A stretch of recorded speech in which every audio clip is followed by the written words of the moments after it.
Well, hi everyone, and greetings from Northern Michigan. This is Bob the Science Guy. One of the things that I said I wanted to do when I started Trig on Tuesday was to go over the astronomy and mathematics of the ancient Greeks. So today we're going to start a sub-series on the astronomy of the ancient Greeks and how they determined the size and distance to the sun, the moon, and the size of the earth. Now we're going to use the classical proofs of Aristarchus of Samos. And I want to credit Physics Explained to doing this originally a couple of years ago. I did feel that he skipped a few steps, and I thought by adding those steps I would add some clarity to this, so I've decided to remake it. But the original idea came from Physics Explained. Now let's see what we're going to do. We're going to use observations of the half moon to determine the distance from the Earth to the Sun in terms of the distance from the Earth to the Moon. And then we're going to look at a solar eclipse to determine the size of the sun in terms of the size. A lunar eclipse will help us determine the size of the moon and the sun in terms of the size of the earth. Then we'll look at an observation of the full moon to determine the distance of the sun and the moon to the earth in terms of the diameter of the earth. And then the final step will be to determine the size of the earth by the method of Eratosthenes. So, cue up the music and let's get started.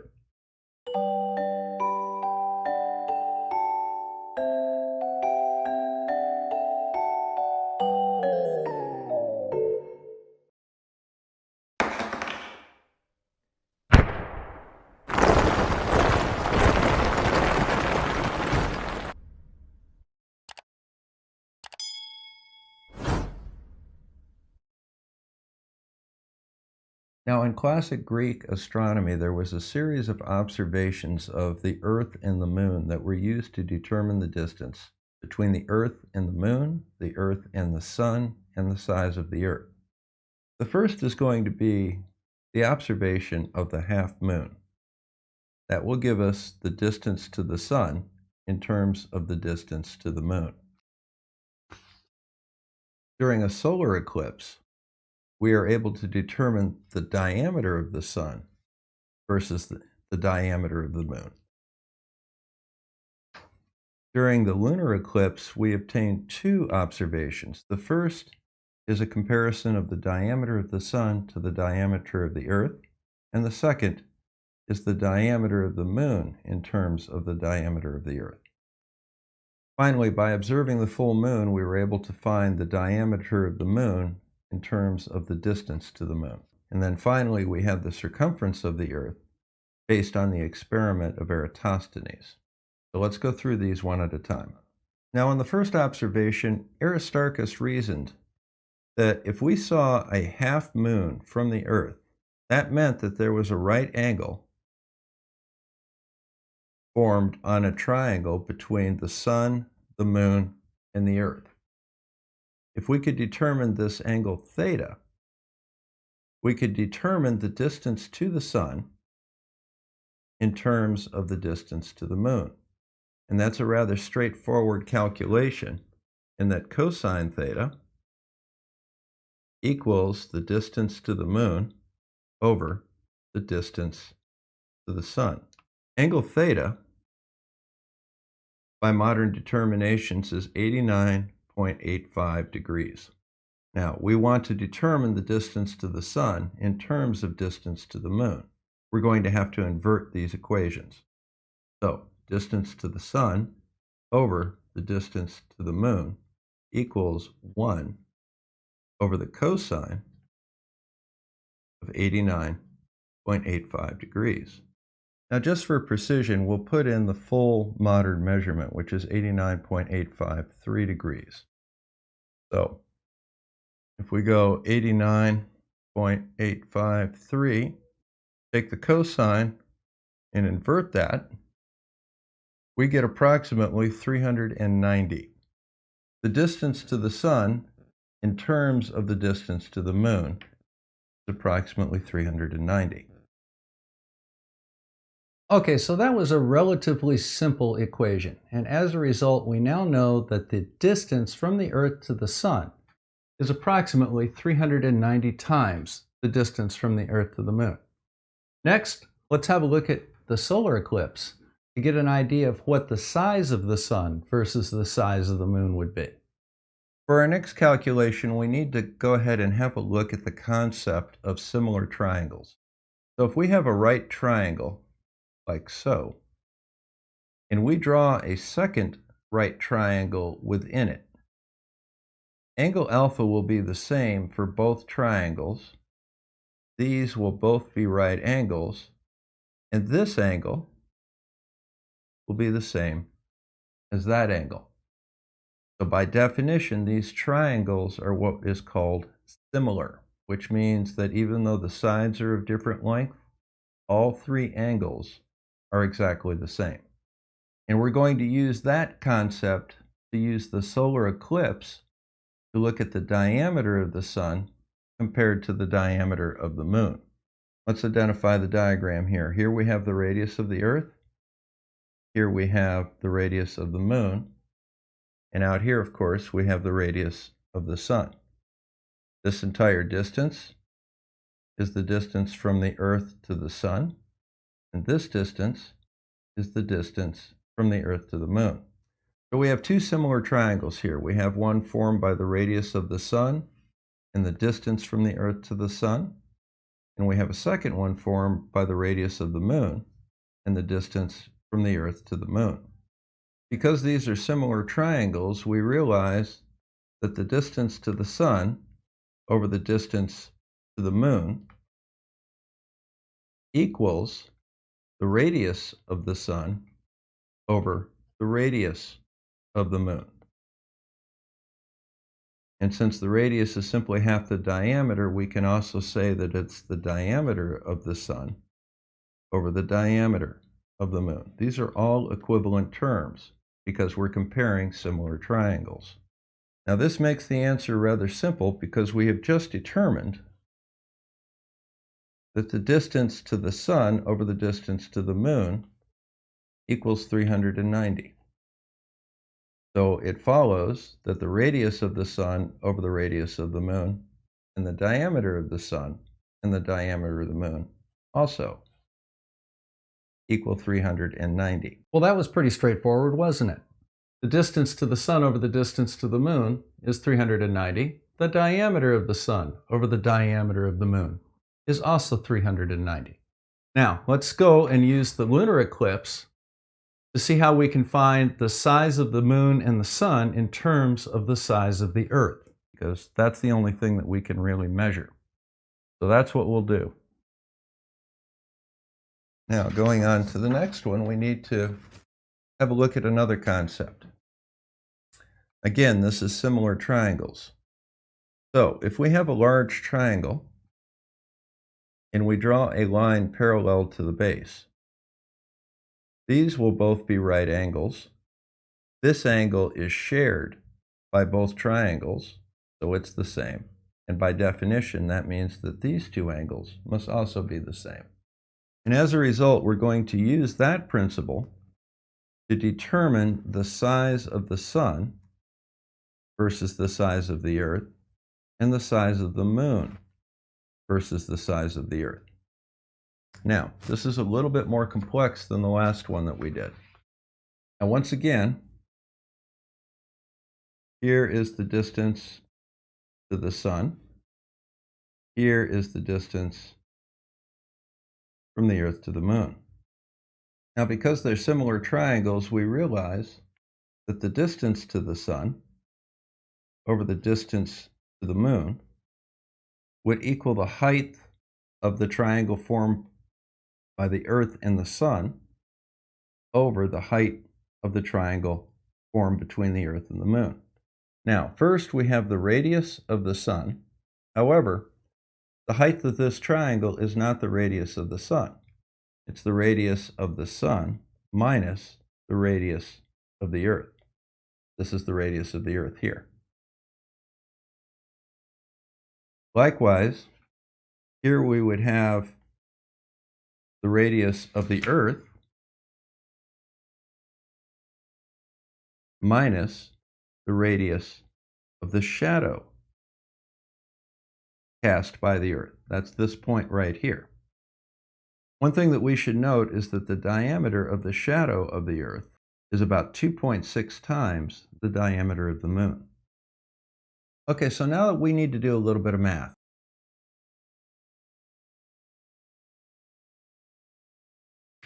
Now, one thing that should be immediately apparent is that we have two similar terms here. So we can rewrite this 1 minus the radius of the Earth over the radius of the Sun equals the radius of the Earth over the radius of the Moon minus the radius of the shadow of the Earth over the radius of the Moon. Now, the next thing that we can do is let's get rid of these negative signs. So let's add this term to the left side, and we'll add this term to the right side. We end up with something that looks like this.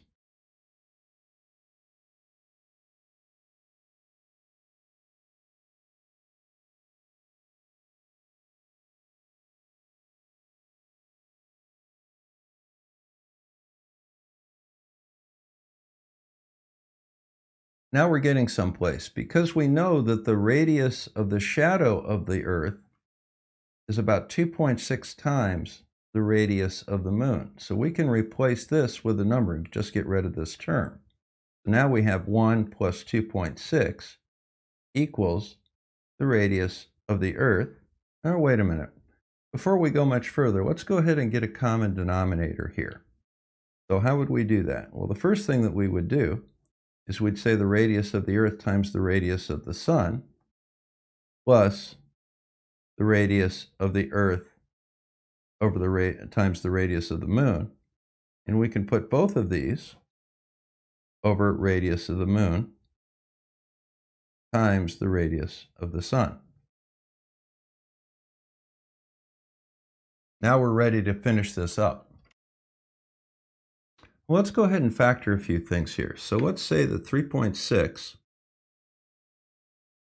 equals the radius of the Earth over the radius of the Moon. Okay, what's this first term become then? So we take out the radius of the Earth and the radius of the Moon, and we're just left with the radius of the Sun over the radius of the Sun. That equals 1 plus, once again, we take out the radius of the Earth, so we have the radius of the Moon, and then we have the radius of the Sun left down here. Now the next step is a rather simple trick. We want the radius of the Earth over the radius of the Moon because that relates the radius of the Earth to the radius of the Moon. So let's bring it over here. Let's bring this bracketed term over to the other side. So that would be 1 plus the radius of the Moon over the radius of the Sun equals the radius of the Earth over the radius of the Moon.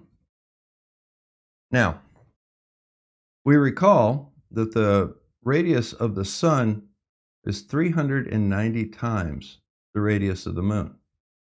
So that equals 3.6 divided by 1 plus 1 over 390. That's a very negligible term right there, and this pretty much equals 1. So we can say that the radius of the Earth to the radius of the Moon equals 3.6. You follow through with that?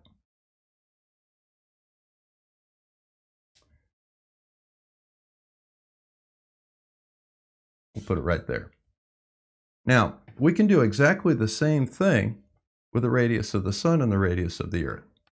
So, we can pull out the radius of the Earth, and we can pull out the radius of the Sun. So here's A. Let's go down here to B. So 3.6 equals the radius of the Earth over the radius of the Sun times, well, what? We've got the radius of the Earth pulled out here, and we have the radius of the Sun pulled out here, and that leaves the radius of the Sun over the radius of the Moon. Now on the other side, we've pulled out the radius of the Earth and the radius of the Sun. That just leaves the radius of the Moon over the radius of the Moon, which is 1. Now, we bring this around the same way, and we end up with 3.6 over the radius of the Sun to the Moon is 390 plus 1. This is the radius of the Earth to the radius of the Sun. So by flipping this over to get the radius of the Sun over the radius of the Earth, we get 391 over 3.6. And now we can solve for that. So we have 391 divided by 3.6 equals about 109.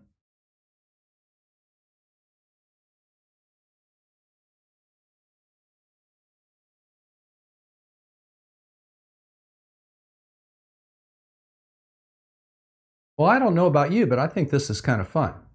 Well, we have these values up here, and now with the lunar eclipse, we also know that the Sun is 109 times the size of the Earth, and the Earth is 3.6 times the size of the Moon. Let's go on to the final step here, and that is, let's have a look at the full moon. Well, folks, I think that pretty much finishes it up for today. We had a look at 3 principles. The first was the geometry of the ancient Greeks, specifically using similar triangles. The second was a little bit of trig and some algebra. Now, in our next episode, we're going to have a look at the full moon and the angular size of the full moon compared to the orbit of the moon. And that'll help us determine the distance to the moon and the sun in terms of the diameter of the Earth. Then we'll use the Eratosthenes experiment to find the diameter of the Earth, and we'll do some calculations. So until then, this is Bob the Science Guy signing out from Northern Michigan. Thank you again for stopping by. Make sure you hit that like and subscribe, and I'll see you again next week.